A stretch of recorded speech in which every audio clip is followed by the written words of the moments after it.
그 사람은 참 인덕이 많아. 저분 주변에는 늘 사람이 많아. 생활 속에서 우리가 가끔 듣는 말입니다. 인덕이 많다고 할 때의 인덕은 사람인 큰 덕자를 쓰죠. 의도하든 의도치 않든 사람은 살면서 주변에서 많은 덕을 받고 또 은혜를 입습니다. 조상덕, 스승덕, 제자덕, 부모덕, 자식덕, 친구덕. 덕의 종류도 참 많고 덕에 무슨 급수가 있는 것도 아니죠. 덕을 받고 은혜를 입는 사람이 행실이 나쁘거나 성격이 괴팍하거나 문제가 있어도 크게 개의치 않습니다. 오히려 그런 사람이 표적이 되기도 합니다. 오늘 말씀드릴 덕은 저분 주변에는 늘 사람이 많아 할 때의 그 덕입니다. 어질 인자를 쓰는 인덕입니다. 덕에 감화돼 주변에 사람이 많은 것이죠. 바로 베푸는 덕을 말합니다. 덕불고, 덕은 의롭지 않다는 말이죠.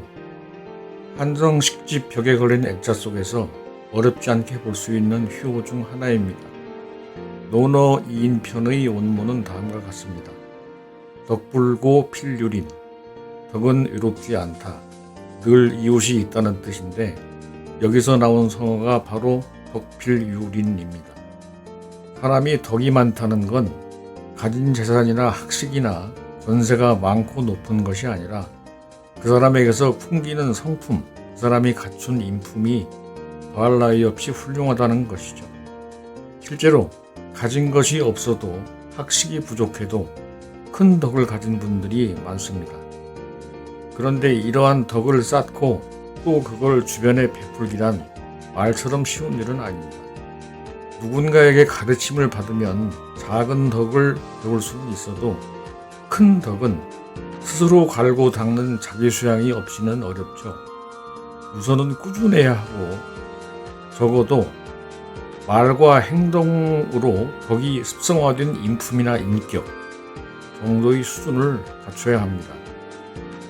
당나라 후기에 마의선인이라는 천문, 지리, 명리, 주역 등에 통달한 사람이 있었는데 늦게 둔 두 아들 사주가 큰 놈은 재상감, 작은 놈은 거지팔자였다고 합니다. 거지팔자에게 충격을 받은 둘째가 노자 몇 푼 챙겨서 가출을 했다는군요. 갖은 고생 끝에 운 좋게 어느 부잣집에 머슴살이로 들어갔는데 워낙 부지런하고 행동이 바른지라 2년쯤 지나서 곡간지기로 발탁이 됐고 마침내는 부자가 사위 삼자는 혼산말이 오가 본가를 다시 찾았다고 하네요. 둘째를 본 마이선인이 깜짝 놀랍니다. 둘째 얼굴이 재상감으로 변해 있던 것이죠. 재상사주라고 했던 첫째는 놀고 먹기만 해 거지상으로 변해버린 뒤였고요. 첫째가 굴러온 덕을 제 발로 차버렸다면 둘째는 팔자에 없던 덕을 쌓고 보탠 것이죠. 이걸 본 마이선사가 무릎을 탁 치고 후세를 위해 남긴 말이 다음과 같습니다. 사주 불려 신상, 신상 불려 심상. 사주는 심상보다 못하고 신상은 심상보다 못하다. 사람은 마음가짐과 노력 여하에 따라서 얼마든지 관상팔자가 달라진다는 말이겠죠. 그 뒤로 인구에 수없이 회자되어 온 말들을 여기 한 곳에 정리하자면 다음과 같습니다. 상호 불려 신호, 얼굴 좋은 것이 몸 좋은 것만 못하고 신호 불려 심호, 몸 좋은 것이 마음 좋은 것만 못하며 심호 불려 덕호, 마음 좋은 것이 덕성 좋은 것만 못하다. 관상 불려 심상, 관상이 심상만 못하고 심상 불려 덕상, 심상은 덕상만 못하다. 타고난 얼굴이 남복이 험했다는 백범이 10대 후반에 부친이 구해준 책을 읽고 나서 거울 속 자기 얼굴을 보고는 낙심했다는 책이 바로 이 관상학의 비서라고 할 수 있는 마의상서였다고 합니다. 백범이 이후 몸과 마음 수련에 나섰다는 것은 잘 알려진 이야기입니다. 앞서 필유린과 관련해서는 위진 남북조 시대 남조의 정사에 나오는 고사 하나를 같이 보겠습니다.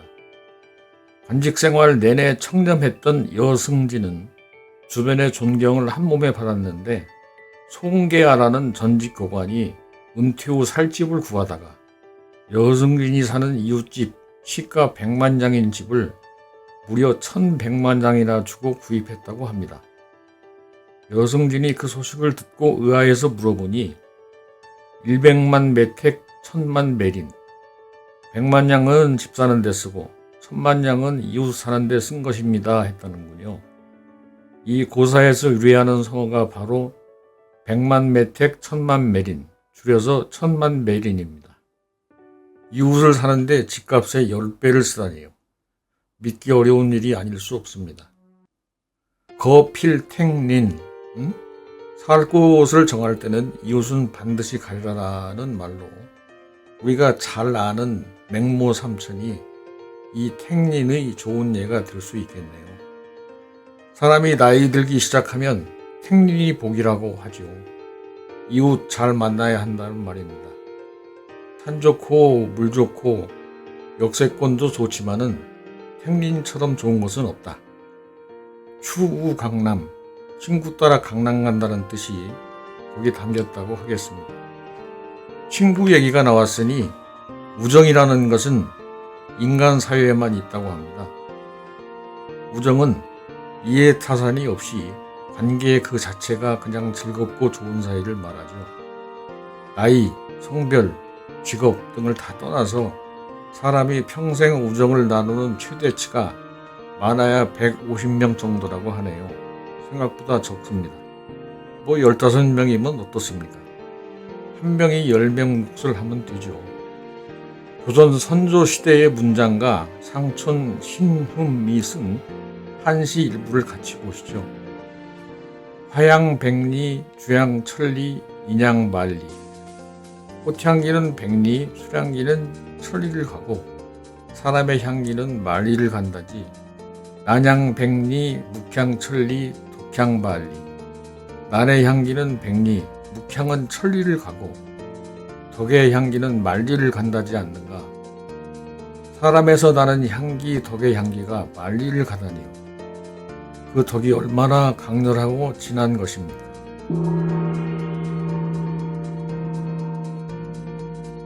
요즘 우리 사회를 보면 나만, 나부터 하는 개인주의, 자기중심주의 생각들이 많습니다. 큰 덕을 가진 인물들이 정치고 경제고 문화고 우리 사회 곳곳에 포진해 있으면 우리 생활에 덕치가 스며들어 시비 선악에 대한 다툼이 줄고 좀 더 살만한 사회가 되지 않을까요? 우리 사회에 인물이 없는 것이 아니라고 합니다.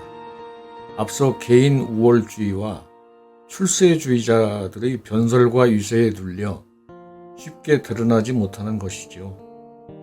사회가 건강해지려면 이와 덕, 이 두 가지가 조화와 균형을 이루어야 할 것입니다. 덕이 큰 인물들을 우리 사회가 키워내야 하는 것이죠. 그래야 우리 사회의 행복 지수가 높아질 것입니다. 다음에 또 뵙겠습니다. 더위에 건강 조심하세요.